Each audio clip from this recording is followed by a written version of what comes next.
There are thousands of apple varieties in the world. Most of us buy the same 3 or 4 from the grocery store every week without thinking twice. But behind each variety is a story, a discovery, an accident, a centuries-old tradition, or a single person working in obscurity who changed what we eat forever. Today, we're going through the most fascinating apples ever grown, where they came from, what makes them taste the way they do, and why some of them nearly disappear from the earth entirely. This is Every Apple. Let's start with one you probably know, the Honeycrisp. It was developed at the University of Minnesota, a school that has been breeding cold, hardy apples for over a century. The cross that created it was made in 1960, combining a variety called Keepsake with an experimental apple known only as MN1627. But here's the thing. The university actually assumed the cross had failed. The original records were lost. The seedling that would become the Honeycrisp almost got thrown out entirely. It survived almost by accident, sitting quietly in a test orchard while researchers focused on other, more promising-looking trees. What makes a Honeycrisp so satisfying to bite into comes down to cell size. The cells inside a Honeycrisp are physically larger than those in most other apples. When you bite in, those cells burst rather than compress, which releases a huge rush of juice and that signature loud crunch. The texture is firm but not hard, crisp without being dry. The flavor is sweet like honey with a gentle tartness. At its peak in the early 2000s, Honeycrisp was selling for 3 to 4 times the price of standard apples. The patent has since expired, meaning anyone can grow it now, but it's notoriously difficult to cultivate, which keeps supply tight and the price premium intact at most stores. Granny Smith. The Granny Smith is one of the great accidental apples. It didn't come from a breeding program or a university lab. It grew from a pile of compost. In the 1860s in Australia, a woman named Maria Ann Smith, Mrs. Smith, found a young apple tree growing on her property, sprouting from what appeared to be discarded fruit scraps. The seeds may have come from a French crabapple she had thrown away, which might explain why the resulting apple turned out so sharp and firm. Mrs. Smith recognized immediately that it was useful. It tasted refreshing eaten fresh, and critically, it held its shape when cooked, a quality many apples lack. She began propagating and selling the variety locally. After her death, orchardists in New South Wales took it commercially. Today, Granny Smith is one of the top 5 most widely grown apple varieties in the entire world.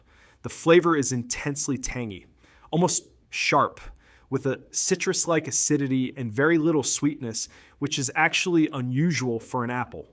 One practical advantage, that high acidity makes it one of the slowest apples to brown after being cut, which is why you see it constantly on fruit platters and in salads. Pink Pearl. Most apples are white or cream inside. The Pink Pearl is not. Developed in 1944 by a California plant breeder named Albert Etter, the Pink Pearl has a bright pink to red flesh hidden beneath a fairly plain, unremarkable exterior. It descends from an older red-fleshed variety called the surprise apple, which originally came from Turkey. Etter was largely self-taught, working in a remote part of Northern California, spending his life experimenting with apples that had unusual colors and complex flavors.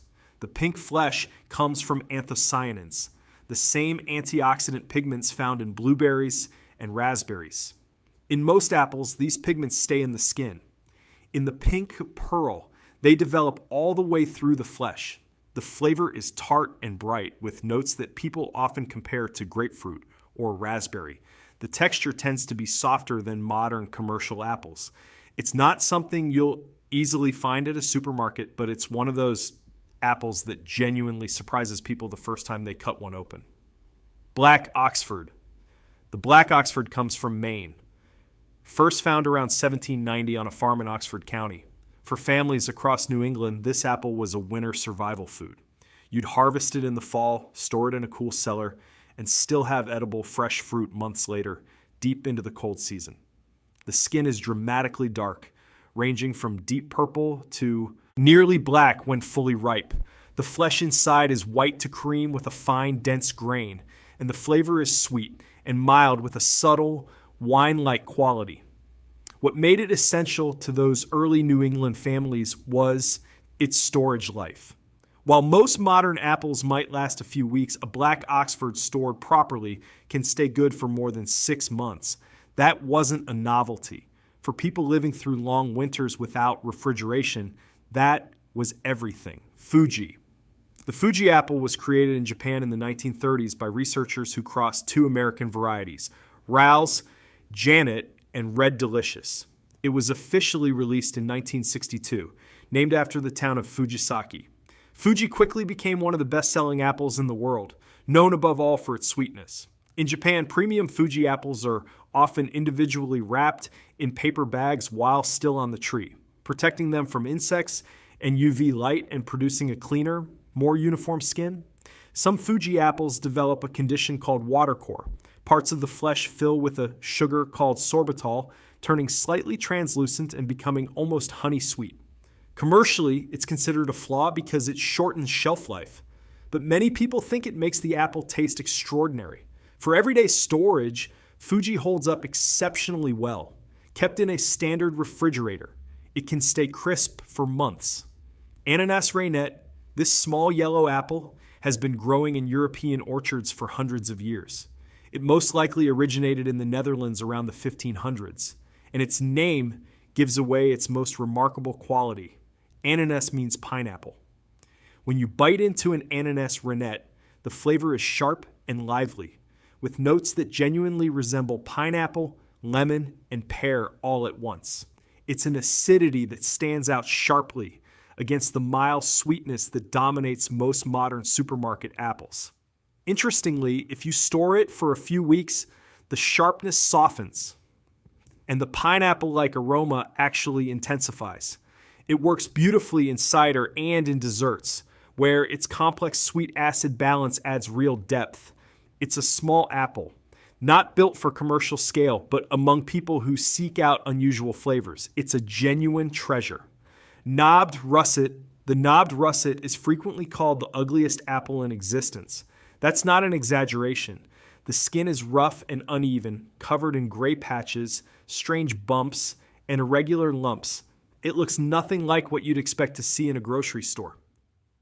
And that's exactly why you never do see it in a grocery store. Major supermarkets simply won't carry it, but inside the flesh is crisp, rich, and sweet, with a slightly nutty pear-like flavor. The rough skin is a natural corky layer that tends to develop in older apple varieties. It's a sign of age and heritage, not disease. The knobbed russet is one of the oldest cultivated apple varieties still surviving today, kept alive largely through organizations like the Brogdale Collections in Kent, England, which maintains the National Fruit Collection, the largest collection of fruit varieties anywhere in the world. Red Delicious. The Red Delicious is probably the most recognized apple on earth. It was discovered as a chance seedling on an Iowa farm in the 1870s. What happened to it over the next century is a cautionary tale. During the 1900s, growers bred it relentlessly to maximize one thing: appearance.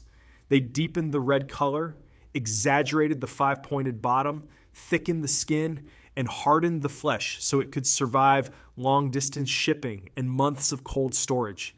It became the most visually perfect apple in the supermarket, and it became nearly inedible. The modern Red Delicious has tough, slightly bitter skin. The flesh is mealy, dry, and flat, stripped of the acidity and depth that made the original worth eating. It became the apple everyone bought and nobody liked. When it's actually grown well and eaten at full ripeness, it can still be crisp and mildly pleasant with faint floral and melon-like notes. But it spent decades being picked early, stored for months, and sold looking beautiful with nothing to back it up. Calville Blanc d'Hiver. This apple has been considered the finest apple in France for roughly 400 years. It is the apple required by tradition for the classic tarte tatin. It looks unusual, sans cézanne, lumpy and lopsided with lobes at the base that make it look almost misshapen. The skin is pale, greenish white to yellow white. None of that matters once you taste it. The flavor is extraordinarily complex, high acidity combined with a deep, rich sweetness, with an aromatic quality that has been described as wine-like, honeyed, and faintly spicy. It's an apple that reveals itself slowly as you eat it rather than delivering one immediate hit of sweetness and stopping there. It also contains roughly 4 to 5 times the vitamin C of a typical commercial apple. So high that it was reportedly used in France as a treatment for scurvy before anyone understood what vitamin C actually was. Esopus Spitzenburg. The Esopus Spitzenburg was Thomas Jefferson's favorite apple. He planted it at Monticello and grew it extensively. That alone tells you something about what kind of apple this is. First found in the early 1700s in Esopus, New York, it was considered for well over a century to be the finest American apple for eating out of hand. The first bite is a big crunch and a burst of juice. Very sweet, but also sharply tart. People consistently describe a spicy quality in the flavor, with hints of cinnamon, clove, and nutmeg, and sometimes deeper notes of strawberry, guava, or something floral in the skin. It's hard to grow. The trees are disease-prone and climate-sensitive, which is why it never scaled commercially. But at small orchards and farmers markets, you can still find it. And when you do, you understand immediately why Jefferson loved it. Rubinette. The Rubinette is a Swiss apple bred in the 1950s by Walter Hauenstein, released in 1966. His goal was simple: combine the reliable growing qualities of the Golden Delicious with the extraordinary flavor complexity of the English Cox's Orange Pippin. He succeeded. The Rubinette kept the Cox's deep, layered aroma and added extra sweetness and richness on top. The result is an apple that many experts consider to have the finest sugar-to-acid balance of any variety grown today. Small to medium in size with a yellow base overlaid in orange and dull red streaks, the flavor has been described as honey sweet, slightly sharp, with hints of pear, vanilla, and almond. Growing it is genuinely difficult. The trees are weak and disease-prone. Farmers have to thin the blossoms carefully so the tree focuses its energy on just one apple per cluster. It takes real attention and real care to produce, which might be exactly why it tastes the way it does. To sum it up, every one of these apples has a story, but an accident, a discovery, a breeder working in isolation, a community that kept a variety alive through wars and economic collapse and simple neglect. The apple you grab without thinking at the grocery store is one thread in one of the longest agricultural stories in human history. And somewhere out there in an orchard you've never heard of, there's a variety waiting that would completely change the way you think about what an apple can taste like. Go find one.